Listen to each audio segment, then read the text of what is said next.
Clovis Ier. L'épopée d'un roi fondateur, dans les annales de l'histoire. The Time Machine.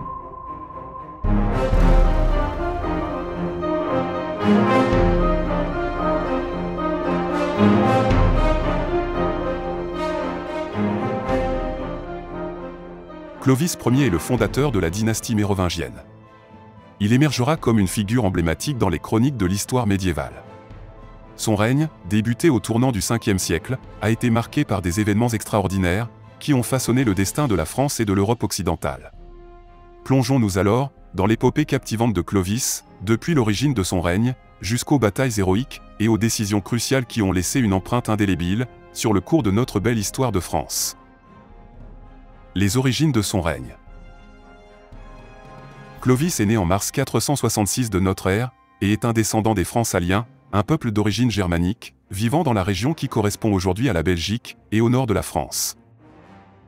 À la mort de son père Childéric, Clovis prendra les rênes du royaume franc en 481.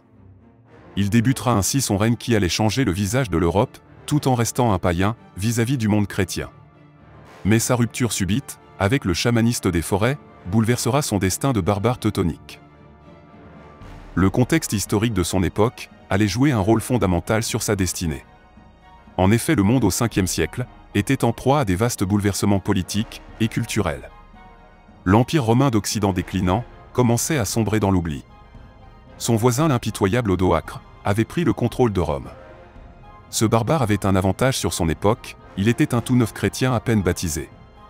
La nouvelle puissance politique du moment allait émerger. Et cela sera la chrétienté avec les évêques de Rome. Clovis, en tant que roi des Francs restés païens, s'est retrouvé au cœur de cette tourmente. Mais cet habile monarque allait chercher à établir et à maintenir son pouvoir dans ce monde en mutation. La réponse viendra d'une femme, et de l'amour inconditionnel que notre bon roi Clovis prodiguait pour sa belle. Clovis épousa Clotilde, une ravissante princesse burgonde chrétienne, au sourire dévastateur. Pour le couple à ses débuts, ce ne fut point un mariage d'harmonie sur le plan sexuel. Car la pieuse Clotilde, cherchant à convertir Clovis au christianisme, était quelque peu revêche à la chose. Le service minimal était donc de rigueur dans ce couple royal. Mais lors de la bataille de Tolbiac en 496, et confronté à une situation désespérée, Clovis invoqua le dieu de Clotilde, en faisant le vœu de se convertir, s'il remportait la victoire. À sa réussite, Clovis embrassera le christianisme, ainsi que son épouse. Le couple alors s'en verra changer et reprit donc de l'entrain à la besogne.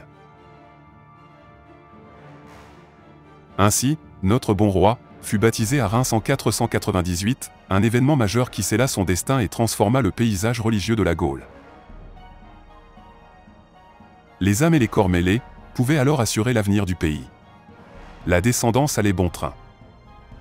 L'amour étant chose réglée, il fallut faire place à la vaillance et aux alliances.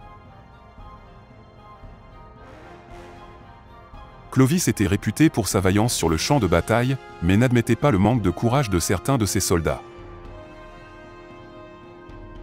Tout déserteur et autres traîtres se retrouvaient écartelés sur le champ.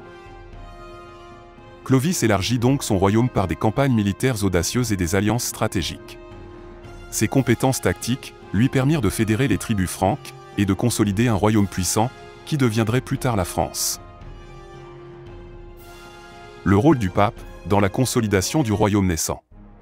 Le lien entre Clovis et l'Église et en particulier le pape Félix III fut crucial pour son règne. Grâce à ses relations avec l'Église catholique et ses évêques, Clovis renforça sa légitimité et gagna le soutien de certains suzerains, consolidant ainsi son autorité et son influence. Après la guerre, le partage des butins. L'histoire du vase de Soissons illustrera bien la justice de Clovis.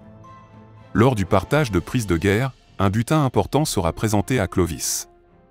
Après une victoire, il était normal que les capitaines de son armée soient rétribués aussi, d'objets ou d'esclaves. Cependant, un soldat peu respectueux de la foi chrétienne brisera un vase de l'église de Soissons, lui étant offert en cadeau. Ce briscard, pensant que cet objet ne représentait pas sa juste récompense pour ses actes guerriers. Irrité par cet acte, Clovis en restera offusqué. Aussi, un an plus tard, en retrouvant ce même guerrier, lors d'une cérémonie, dans la bonne ville des Tricasses, et l'ayant reconnu, le roi intervint envers lui. Clovis lui rappellera alors son affront impardonnable envers l'Église. Cependant, le fait d'avoir cassé ce vase sacré ne sembla pas remplir de remords ce mercenaire. Clovis alors, avec sa capacité de justice, et faisant preuve d'autorité, frappera alors ce malheureux, de son glaive aiguisé. Son coup sera sec, et porté au visage du soldat. Il lui tranchera la tête d'un seul coup net. Le roi alors prononcera cette phrase célèbre, « Souviens-toi infidèle, du vase de Soissons ».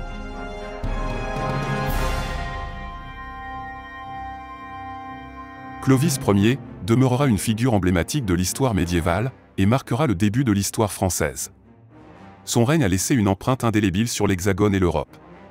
Sa conversion au christianisme, ses alliances stratégiques, sa vaillance sur le champ de bataille, ainsi que des épisodes tels que le baptême à Reims et l'histoire du vase de Soissons, contribueront à forger son épopée captivante. Clovis Ier, roi fondateur, demeurera un personnage incontournable dans la riche histoire de notre belle France. Merci d'avoir suivi ce petit programme d'histoire, je vous donne rendez-vous pour d'autres récits épiques de notre saga tant française. À bientôt sur MLQ bien sûr.